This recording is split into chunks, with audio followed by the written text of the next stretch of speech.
नमस्कार, आप देख रहे हैं अमृत भारत लाइव। मैं नीरज कुमार। आज मैं बांके बाजार प्रखंड में आया हूं और इस समय यहां पे इमामगंज विधानसभा का चुनाव भी चल रहा है और यहां पे फिलहाल एक प्रत्याशी आए थे, राजद प्रत्याशी थे जिनका नाम था रोशन मांझी।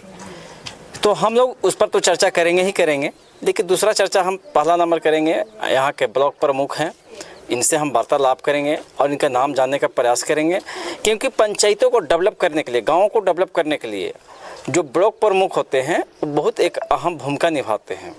गांव को उनको मालूम रहता है कि किस गांव में, किस गली में, किस वार्ड में हमें अति आवश्यक है, जो कि उसको विकास करने के लिए काम करते हैं।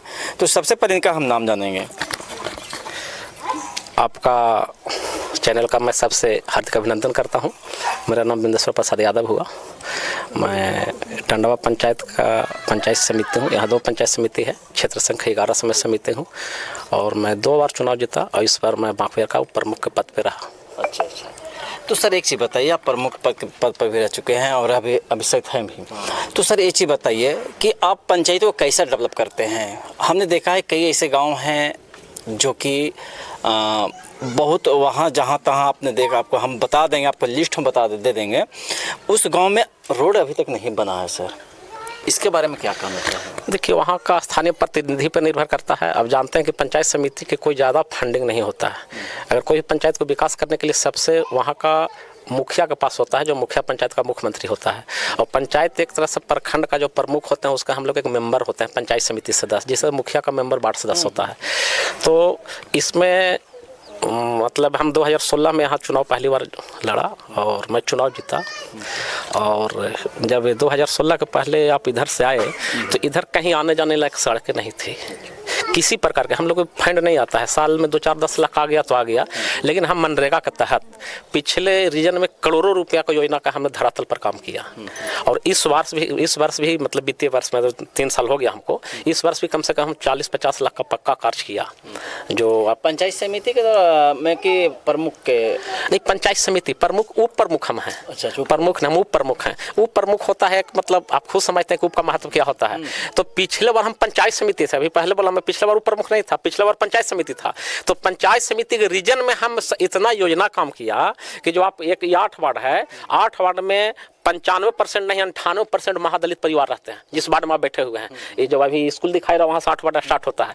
यहाँ कोई आने जाने की सुविधा नहीं थी, पर किसी प्रकार के यहाँ कोई मोटरसाइकिल और कोई फोरवहिया नहीं आता था। लेकिन अभी आप इधर गए होंगे तो एकदम पहाड़ तक हमने सड़क बनवाया। और अभी आप ले रहे थे रोशन मांझी से, एक नौका टोला इसका है जो पावर ग्रिड से लेकर वहाँ भी पहाड़ के तलहटी तक हमने रोड बनवाया और सब मनरेगा के तहत बनवाया।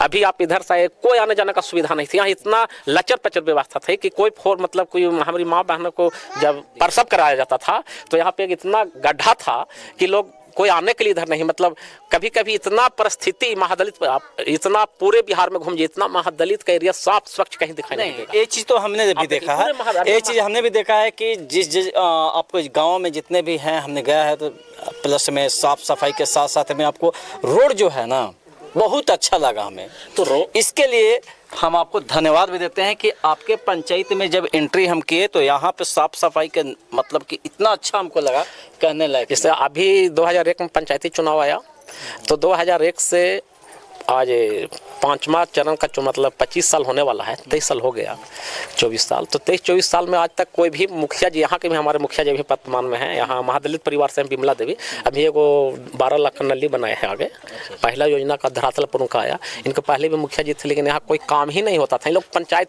का अपना अधिकार नहीं समझता था कि क्या है, और जितना हम पिछले बार मेहनत किया उसका इन लोग हमको फल दिया और दोबारा फिर हम चुनाव जीते।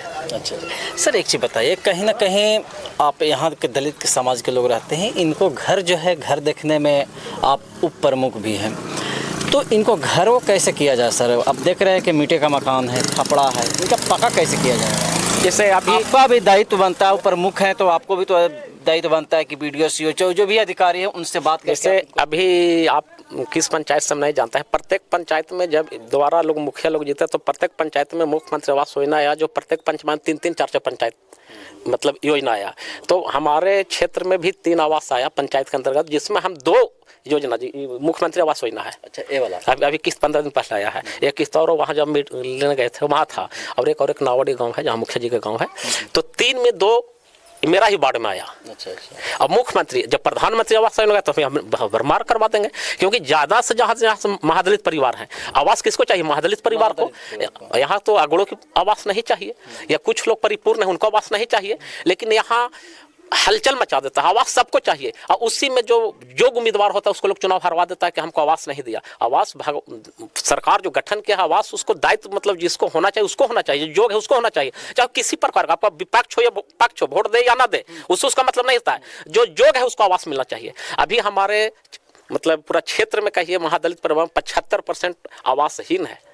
जिस तरह से हाँ, हमने भी देखा। अभी जस्ट आप देखते हो कैमरा के सामने में आप लोगों को दिखाई दे, जिस जगह मैं बैठा हूँ उस जगह खपड़ा और मिट्टी का मकान बनाया हुआ है। अब सामने में देखा, थोड़ा सा हम कैमरा मैन से चाहेंगे कि ले लेंगे, और बगल में एक ईंट का मकान है। मुख्यमंत्री आवास योजना है। ये मुख्यमंत्री अभी पेमेंट हुआ है। अच्छा, अभी पेमेंट हुआ। हाँ, जस्ट अभी पेमेंट हुआ है। ये महादलित सर कब होगा कुछ? इन लोग के अभी मतलब फिर सरकार प्रधानमंत्री निकाले हैं पूरे केंद्र सरकार, लेकिन जो आचार संहिता का सिस्टम है ना, आचार संहिता के चलते रोक दिया गया है।